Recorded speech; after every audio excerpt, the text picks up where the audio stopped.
Are websites even necessary? What's up, everybody? Chef Marcus Guiliano here. Hey, so websites, are they even necessary these days?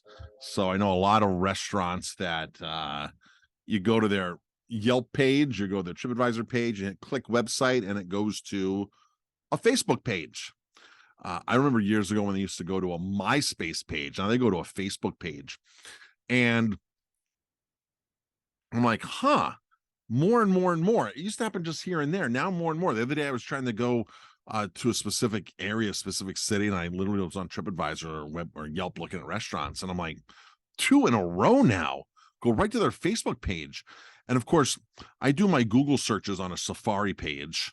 I do, and I'm not logged into anything because I log into everything on my Chrome browser because I want to be logged in there with through my LastPass and then I use DuckDuckGo there. So when I do Google searches, I go into a specific Google browser in Safari or Firefox. So I'm never logged into Facebook. So it blocks me right then and there. I'm like, man, I got to copy and paste this link and go to my other browser. And I'm probably the only exceptions for that. But do you know there's a lot of people that still don't have Facebook, that still eat really good food or that need to eat or that are looking online for places to eat that get blocked when they don't have a Facebook. And so what are some of the pros and cons of doing Facebook only as your webpage? First of all, the pros are it's cheap. You can set it up in minutes.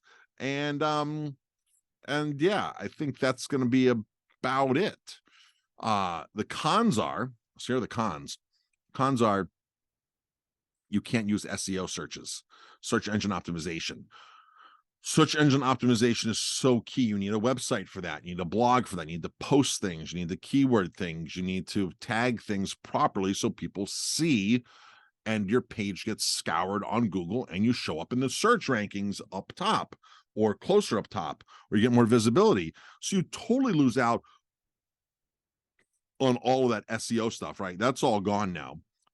Which kind of sucks if you're relying on people searching you online, especially if you're, if you want an online presence.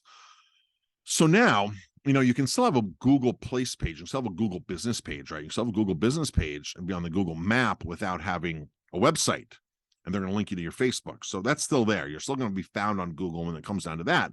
When people are searching like for best burger or wine bar near me or things like that, you're missing out on a lot of crucial keywords. Now, this is not an SEO video. So the SEO is a whole big, intricate topic that I suggest hiring somebody who knows what they're doing. You can do some of it yourself, but hire somebody who knows what they're doing if you really want to get up in the rankings, and somebody who's professional and really understands that, because there's a lot to know about SEO. A lot. I do some myself, but I hire the pros to do the rest and let us rank up in the top there.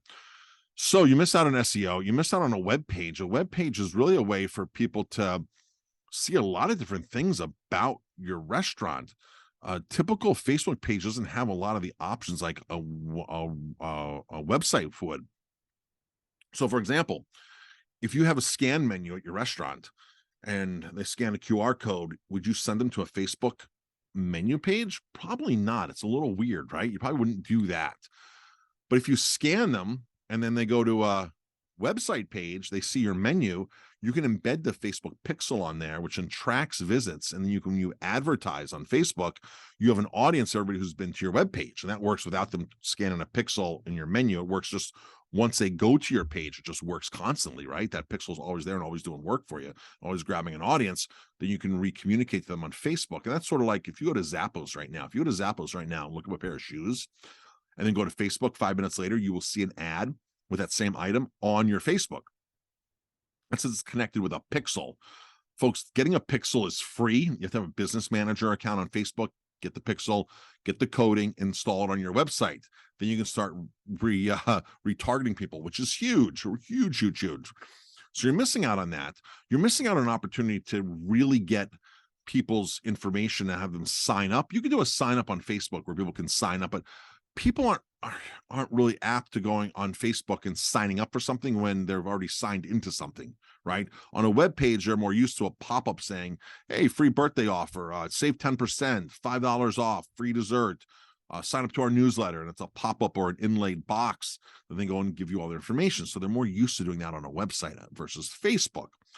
So, and websites are cheap nowadays. If you want to do them right, they're typically not cheap unless you know what you're doing, or unless you're outsourcing properly to a good VA that knows what they're doing, who's going to work for less than somebody who's going to way overcharge you. Chances are, if you're getting way overcharged from somebody, they're sourcing out to a VA to begin with, a virtual assistant, and virtual assistants are great. We use several virtual assistants for a couple of our businesses, and they're fantastic. They're amazing. They do a lot of work for us full time. They do a lot of work for us. So they're just like one of the team members. But you can do piece jobs with VAs, or you can have a VA work for you full time, or 10 hours a week, or 20 hours a week. There's a bunch of companies out there. 4-hour work week, he explains it the best on virtual assistants. And I tried to use one of the companies that he recommended in there, and they were all terrible. So now I just go on, find my own VAs, and there's a whole art to that. So, but if you're not using a website for your restaurant, you're losing out on those things that I just mentioned there. And of course, you don't want to miss out on sales. You do not want to miss out on sales. It is hard enough these days with high food costs, labor shortages, high labor costs. In every single way, us restaurateurs are getting bombarded in every single direction, and every little bit helps. So you can literally go online, you can go to Wix, you can go to whatever these websites, you can build your own website really quick. If you want to spend some money, spend a couple $1,000. That's what I recommend, getting somebody who can really build you an awesome site. And then, of course, it's important to keep your blog up for SEO. You need to keep posting to a blog so you can keep keywording things and posting them. And people think, oh my gosh, this is so much work to do, Marcus. This is crazy. How much time do I have? Well, you're already making Facebook posts. If you take a Facebook post or an Instagram post, you can easily turn that into a blog post. You can expand upon it, give it a title, and do a little storyline in there, and create a social media post into a blog post.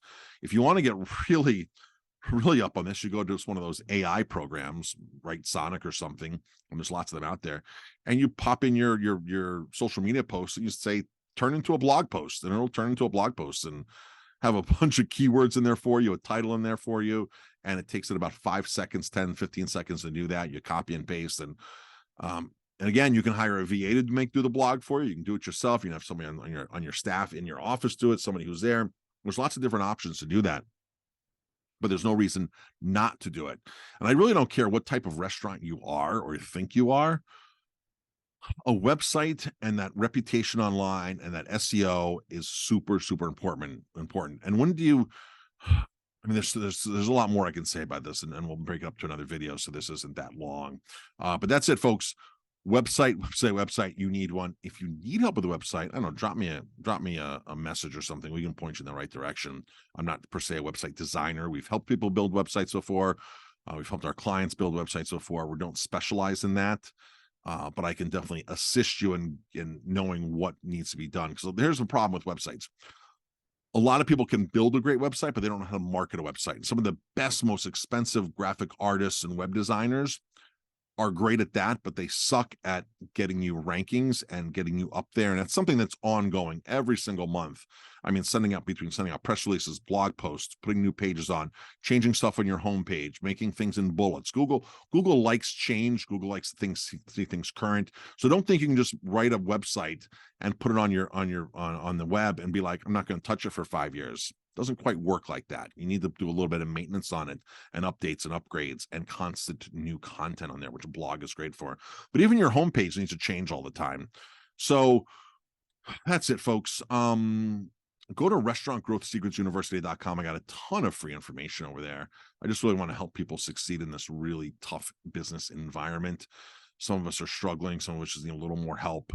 And so go to restaurantgrowthsecretsuniversity.com. Check it out. Lots of great information over there. Drop me a line. I'm focusing a lot this year on employee retention, employee interviewing, employee hiring, all the team building, all that kind of stuff, because it's so important. It can make or break your restaurant. That's it, folks. Have a great day.